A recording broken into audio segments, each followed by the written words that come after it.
there, allow me to cast my mind back to another tale. The tale of the Fisherman's Wife. There was once a fisherman sitting on a rock. His line was in the ocean, and he was waiting. Suddenly he felt a tug, so he reeled in, and he reeled, and he reeled, and he had the most biggest fish you ever did see. He was just about to unhook the fish, when he heard the fish say, I beg you let me go, for I am really an enchanted prince. And, well, you don't want to eat me, do you? Of course, your majesty. I don't want to eat a talking fish. Oh, here you go. Oh, thank you, kind fisherman. I won't forget this. Come back any time and say hello. The sea is your friend. So the fisherman went back home. And he was very poor. And him and his wife were so poor they lived in a ditch. So when he got home and he told his wife was very disappointed. What? You caught a talking fish? You didn't ask it for anything. Oh, can't believe it. Here's me, sleeping in a ditch, getting wet when it's raining, getting too hot when it's sunny, and you didn't even ask him for a little cottage. Go back and ask him for a cottage. That's what I want a cottage. Go on. So when the fisherman arrived, he saw the sea, and it was a lovely blue and silver, and as calm as a mill pond. And he stood on a rock and cried, "Oh, man of the sea, come listen to me, 'cause Alice, my wife, the bane of my life, has asked me to ask another gift of thee."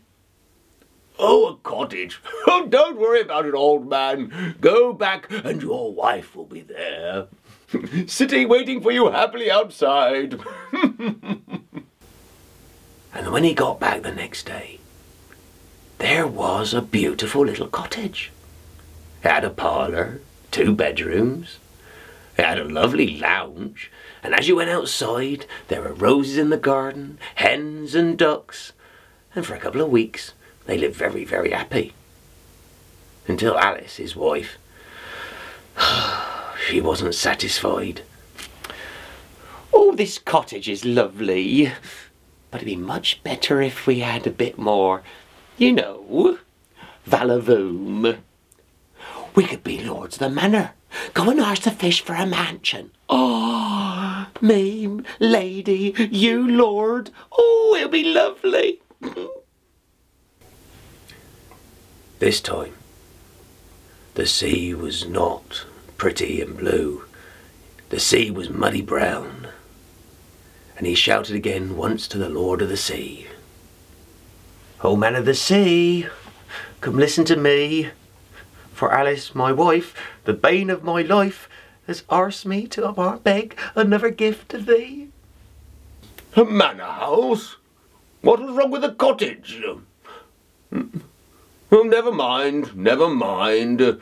I tell you what, why don't you go back to your wife, and there the manor house will be. And when the fisherman got back this time, he saw a magnificent manor house. He was welcomed by a butler, taken up the stairs to where his little wife was waiting, sitting round a big oak table. Oh, and the meal they had that night was lovely. Oh, and they did live proper royal. Oh, it was fantastic. But the wife wasn't happy, and the next day she said to her husband, "This is all very well, but I think we need more power. I think you should ask to be king. You don't want to be king? Well, I'll be king then. Go on, off you go. Go and ask the fish to make me king." Now the fisherman knew it was impossible to make his wife king, but he went to see the fish anyway. But he was a little bit worried. The fisherman believed he had asked too much of the fish already, so he wasn't surprised when he got there to see the sea choppy and thundery. Oh, it was a scary sight. In the distance, ships were bobbing up and down like corks in a barrel. "Oh, man of the sea, come listen to me. For Alice, my wife, the bane of my life, has asked me to ask for another gift to thee." I've given you a cottage, I've given you a manor house, now your wife wants to be king? King? Oh, very well. Go back and enjoy your palace. When the fisherman arrived home, he saw the most beautiful palace you ever saw. As he walked up to the drawbridge, there were the guards. "Who goes there?" "Oh, I'm ever so sorry, Your Majesty." "Majesty," thought the fisherman. And he looked down, and he was in the Queen's robes, and the Queen's crown on his head. Oh, he did feel foolish. The drawbridge dropped. So he walked into the throne room, and there she was, with a great big beard. She certainly was the king. And he wasn't happy for the next few days. But after a while, she got bored again. And she wanted something else, something more powerful than king. Something really powerful. "Listen, Queenie, we need more power. I want to be Lord of the Sun and the Moon. Then I will really rule this world." The fisherman stood there on the rock. The waves crashed over him. The wind blew his hair into all sorts of different shapes. Oh, it was the fiercest he ever seen the sea. But he still said his little rhyme and waited for the Lord of the Fish to appear.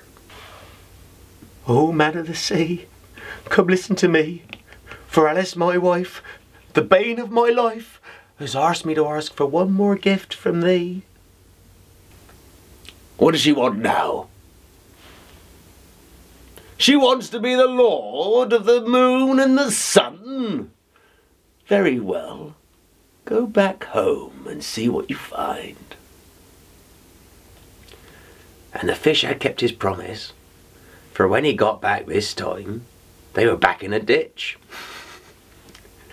Because you can't own the moon and the sun, you can only watch it. And the best place to watch the moon and the sun rising is from a ditch. Never been too sure what this story's about.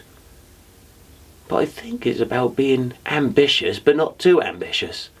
And to be happy with what you've got. Until the next time, bye-bye.